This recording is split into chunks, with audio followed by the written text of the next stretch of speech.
कहानी को आग को नवा पूर्वर अभिलाष और अपराजितार परिचयटा जाणीनवा। अभिलाष किराणी बापार तीन पुओ एवं गोटे झील मध्य सभा सान पुओ। पेशारे अनुदान प्राप्त शिक्षक, बयस प्राय 30 वर्ष, उच्च शिक्षित हेले भी सरकारी अनुदान वंचित।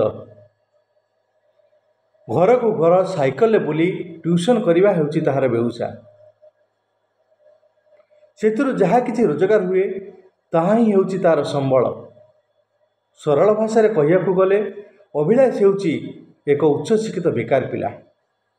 अपराजिता वर्तमान इंजीनियरिंग छात्री, मेधावी, ज्ञानी, चतुर, सर्वगुण संपन्ना। बापा तार पेशारे जड़े बस कंडक्टर, 3 झील एवं 2 पुओ को नहीं तार परिवार। आय सीमित हेले भी अपराजितार बापा ता पिला मानक प्रति केबे भी अवहेला करिनांती।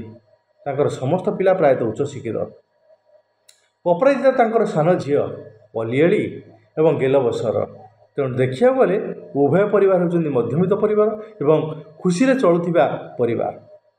उभयଙ୍କ घर मझिरे बहि जाइछि विरूपा नई।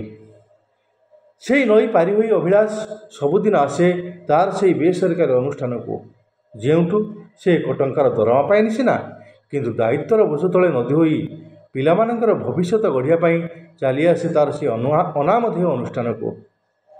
दरमा सिना शून्य, किंतु अभिलाष निजो केबे गरीब बोली भाबिया को देइनी। आयरन दिया चकचक पेंट सार्ट, जोता मोजा, हाथ रे घंटा आ पैकेट रेनल्ड पेन। से तार धड़धड़ होउथिबा साइकेल सिना गंतव्य स्थल को आसे, किंतु निजर सजबाज को कौन आँच आणे ना। समयानुवर्ती तार प्रतीक से ठीक 9टा डंगार चढ़ आउ 9:85 डंगार ओह्लैब। ताहा ही थिला सप्तम रे पढ़ुथिबा अपराजितार स्कूल समय। प्रेम राज्यर पक्षी उड़ीबा को स्वप्न देखुथिबा अपराजितार आखि हड़ा दिन अभिलाष उपर पड़गला। तार मनर समुद्र रे लहड़ी उठिला। हृदयर झरना को कलकल होई प्रेमर जल बहीगला। आउ तापरे